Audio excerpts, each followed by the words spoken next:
Yes, sir. Welcome back to another Trap or Die film session. I'm your host of the Trap or Die podcast, Mual, Jamal Forrest, man. And listen, we're here for part 3 of Drake Maye's film session. I know it's been a minute, but we got business to take care of, some other things to take care of. But we're back, man, and we're going to go ahead and keep this pushing with some other prospects after Drake Maye. But this one, we're going to talk about his performance under pressure, the good and bad of Drake Maye under pressure. And you're going to see some 2022 clips. You're going to see majority 2023, but you'll kind of get a glimpse of who he was as a quarterback in these instances. If you haven't seen the first 2 film sessions, first one was his arm talent, what made him special. And the second one is how he is processing on the field, and also his ball placement. Is the second film session. So if you want to catch up with those first, be my guest. But if you're already here, like, effort, man, let me go ahead and tap into this one and spin the block on the other 2. That also works. But without further ado, man, let's go ahead and get into it. Drake Maye film session right here on the Trap or Die podcast channel.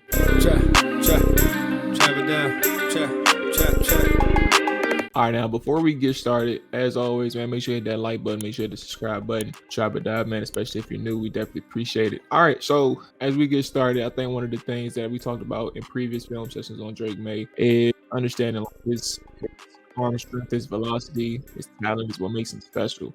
And under pressure in this instance, you kind of see the talent stand out in that standpoint, right? Drake Maye's making a field side read. We'll show this to the other side. Boys under pressure, right? Being able to stand tall in the pocket at 6'4" or 6'5", mind you, and understanding where his curl route is, right? Being able to make that throw, make it on time, and away from the DB, mind you, right? Very good ball, and a good way to bail your offense out when you have some imminent pressure in your face. He never dropped his head, which is good, right? I mean, stay tall, look for his reads, and that's a good deal. Another instance of Drake just staying calm under pressure, and it's very subtle in this instance, right? Again, same process and keeping his head, eyes downfield, right? But you see that slight pressure right there to his right, our left on the screen, but subtle step up, right? Which is all good movement. Keeping the ball tight to his chest, right? Because defensive ends is going to try and make those swipes for the football. So all subtle right there. Very good process. Keeps his feet together and makes it throw over the middle of the field. So that's pretty good processing. But also just being poised under pressure is a good deal. An impressive rep from Drake. Same deal on this rep with Drake, man. Just the poise under pressure, but also this is some physical toughness right here. Like understanding that, in order to make this completion, I'm gonna have to stand in this pocket a little bit longer and take a hit, possibly, right? The only thing that he sees right now, I'm sure he feels number 7 on his back, but the only thing he sees right now is that interior pressure. At the end of the day, he knows that he has to get the ball out, right? And you saw his head moving on the end zone angle, seeing the pressure. As soon as he drops out, that corner blitz, but he's able to stand in the pocket, make that throw. A good ball placement, right? Good accuracy, good touch, all the elements of a good throw. In this instance, taking a huge hit, as you see, right, as he's delivering the football. And you get a completion right there. So you're seeing some really good plays from Drake Maye under pressure. And I think that's all important in a person who, you may be going to a team that ain't got the best offensive line right now. Here's another instance when you talk about that arm talent, right? Being able to beat you with the arm talent. Now, the placement wasn't perfect, but in this instance, you're kind of seeing the element of just trying to get the ball out there as quickly as possible. And I think those plays work too. And you'll see them kind of set things up in a second. Here we go. You got a motion, play action, but they sent in, how many was that? How many rushes did they send his way? It looks like 6, right? Yeah, they're sending 6. 6 rushes his way. Leaves you 5 on the back end. But he automatically recognized that seam was open behind that cornerback, right? So, and that safety, that single high safety is on the boundary side, so he's late getting over the top. But good arm strength, because he's not even able to fully step into this throw. It's just a drop and plant. And he's just using whatever arm strength he got to get the ball there. So that's a really good throw, in my opinion, from Drake Maye, being able to make this throw under pressure. But it's all about that arm strength, right? That arm talent and the velocity to get the football out there. I hear a series of a couple elite throws that I thought from Drake Maye was special, and then we'll get into some other aspects, especially like how he moves on the ground, and then some of the things that I took away that weren't too good from Drake. But here we go. Let's go ahead and run it, and then we'll talk about it.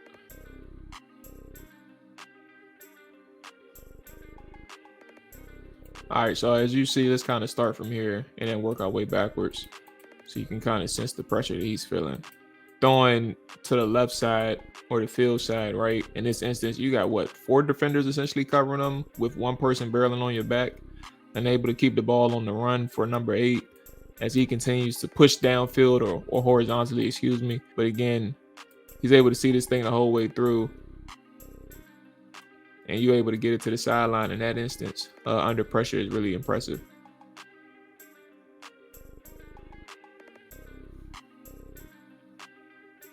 Another instance, another field side read. You're talking about a person who's at the left hash, throwing all the way to the opposite side of the field, right?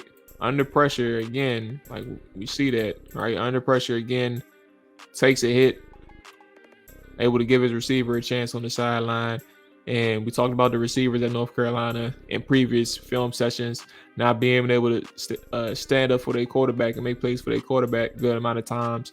Number 8 does that for Drake Maye on this rep. And lastly, hand in his face, right?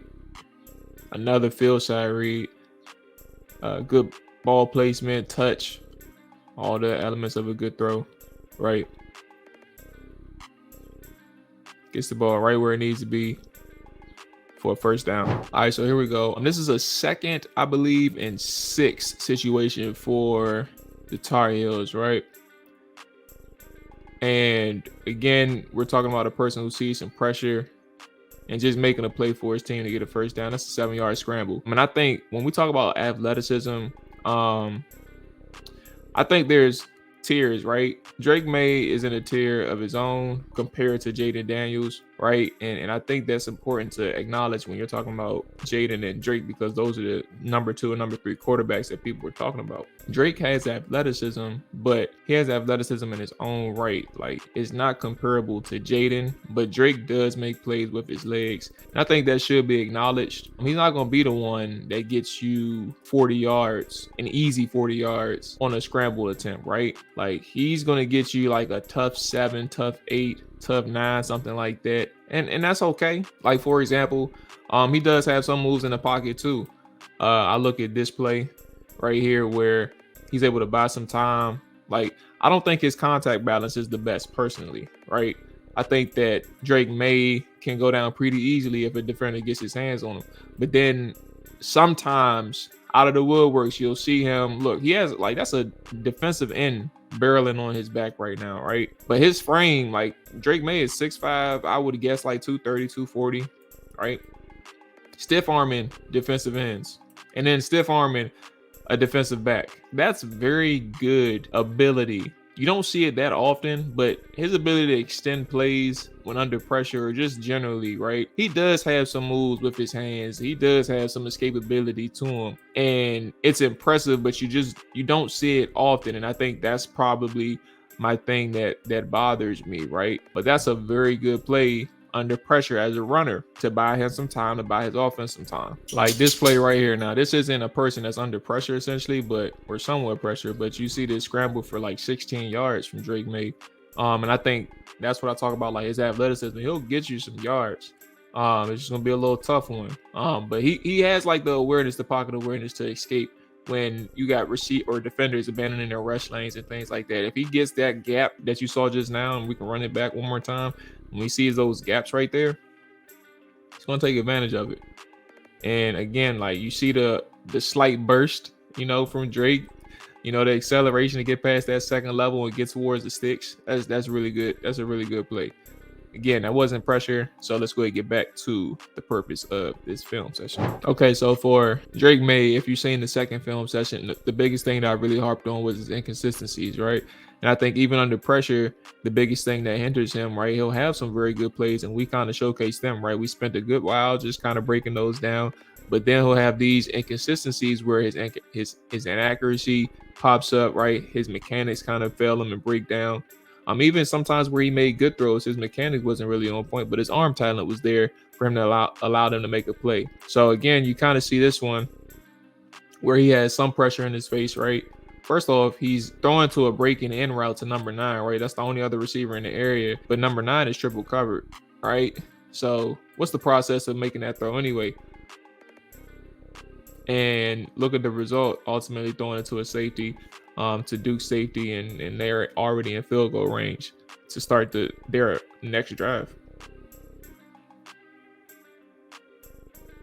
And like the thing that really throws me is kind of just wondering, like, what was his process in? I would have even gave him the benefit of the doubt if it looked like he was trying to throw the ball away, but he threw it in the field of play. All right, so this is a 4th and 6 situation for the Tar Heels, right? So we'll kind of let this play, and then we'll go ahead and talk about it.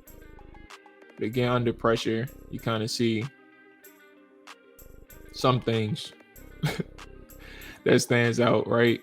Initially, you'll see him look left and then ultimately drift into pressure before he has to escape the pressure, right? Almost picked off. But if you look again, like the Cavaliers are in a cover 2, right? You see that 13 at the bottom of your screen start working towards the left hash, right? And immediately we've seen the throws, so let's not say that we're making false conclusions here. Immediately you're like, Drake, take the shot. The receiver's open, throw him downfield, give him a shot, right? But instead he chooses to hold on to the football a little bit too long. Ultimately, the line stunt from the Cavs ultimately puts pressure on him, and he's able to bail out, and he has to bail to his right to avoid the pressure.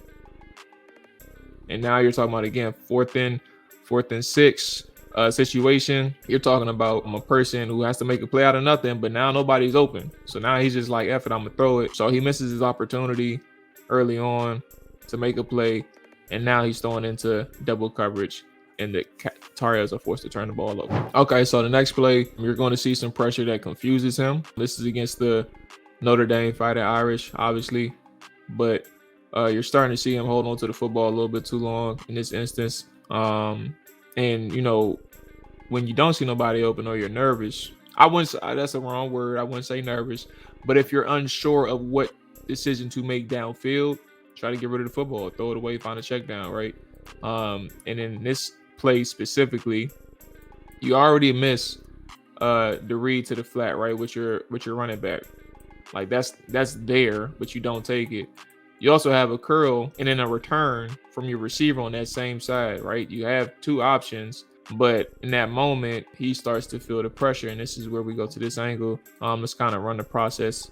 You can kind of see where his eyes are taking him, and ultimately he drops his head down to the rush, and that's definitely no good.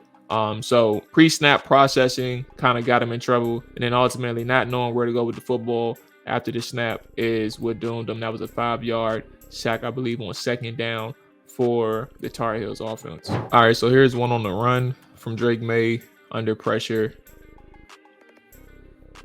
See, he feels that pressure on his right side. Ultimately, a poor ball gets picked off, right? So let's kind of get a better angle here. You'll see some pressure. He feels it on his right side. And then just poor placement and touch. Like, it's behind the receiver. It's really a dead ball in a sense of, like, the receiver is going to have to stop on a dime to even try and make a play with a defender that's trailing him tightly in man coverage. And that's no good.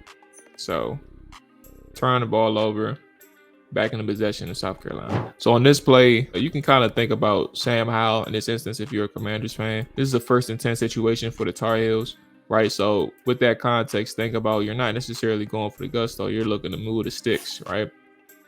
And instantly, if you're looking downfield, you see that nobody's open, know where your check down is. And I think that's kind of where Drake Maye ultimately messes up. He turns the ball over for the Tar Heels because the pressure he senses, he decides to try and escape pocket, gets him in trouble, right? That's a 1, 2, 3, 4, 5. That's a 6-man rush.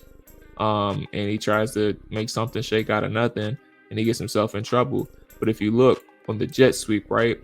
The jet sweep action, you see at the top of your screen, the receiver, again, 1st and 10, find your check down, let him make a play. It's only a one-on-one opportunity. So even if he doesn't make the defender miss, you're talking at least 2 or 3 yards, right? But get the ball out. And he never sees him. He never looks his way. He's looking downfield the whole time, right? Because the receiver that he's looking for does pop open. So it's not a bad decision, but think about how long it took for him to get open at this point where you're facing pressure. And that's part of the problem. So either you can stand tall in the pocket a little bit, try to navigate it a little bit longer. You don't have to bail out just yet, right? but he tries to bail out, and that's what gets him in trouble.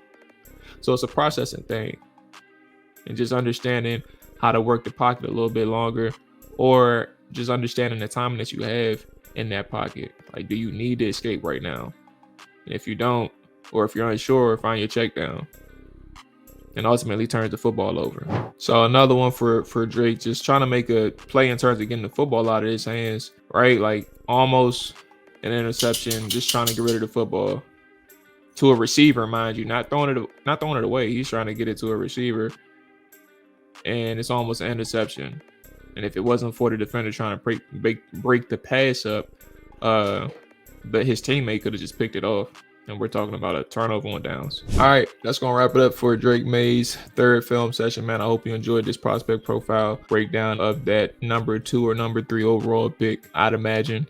But I think my point, and even understanding Drake Maye as an entire prospect, is the inconsistencies. Like, he's shown elite talent, right? And we've broken it down on all 3 film sessions. He's an elite thrower of the football. He can beat you with a lot of throws. His arm strength allows you to beat defenses in a lot of throws. I think that's essential. He also has the leg talent in terms of being able to escape the pocket at times and even make plays with his legs. Like, that's impressive in itself. So I think all of those things are good, but I think his processing is what makes him inconsistent sometimes. It's also like his erratic throws out of nowhere. Like, he'll have some high completion gains, but in North Carolina's offense, you know, they don't necessarily, while they do push the football down the field, they also have a lot of passes at the line of scrimmage too. So I think that's essential to keep in mind when you think about how good of a game he has sometimes. And obviously we take into account his receivers not necessarily coming through for him on pass attempts sometimes, with a lot of drops with the Tar Heels, and that was kind of frustrating to watch when you break down his film. But ultimately, as a quarterback, I think Drake Maye is a good prospect. I think he just needs some time, and I don't know if time is going to allow him to play smarter in between the ears. But I do think if he has somebody to learn from, I think that he can really learn from, as in coaches, maybe a quarterback one on the roster, a veteran quarterback who knows the ins and outs of this, and top tier coaches. Like, maybe he can learn. But I ultimately think that Drake Maye has to battle to overcome his inconsistencies, and that'll ultimately make him a good player for any NFL team if he can overcome his inconsistencies. Because he's shown moments where he can work his progressions. He's shown moments where he can challenge defenses. He's shown moments where he can make plays in the pocket and under pressure. So we'll see how it goes. But that's my thoughts. You let me know how you feel about Drake Maye after these film sessions. As always, hit that like button, hit that subscribe button. It's going to wrap it up for us, though. Till next time. Peace.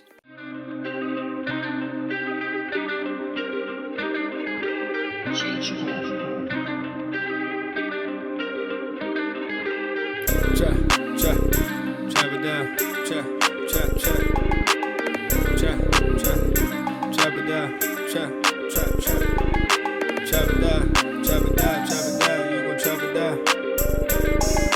Chop it down, you gon' chop it down. Down, set, watch him throw the ball, we gon' pick it off. You gon' let him hit the hole or you gon' cut it off. You gon' play through 4th and long or you gon' punt it off. Your defenders heavy hitters, put your pads in. Don't be looking for the ref to throw no flags in. Keep the helmet on, keep the cleats tight. You the type to want to win by any means, right? You should look alive, this is Trap or Dive.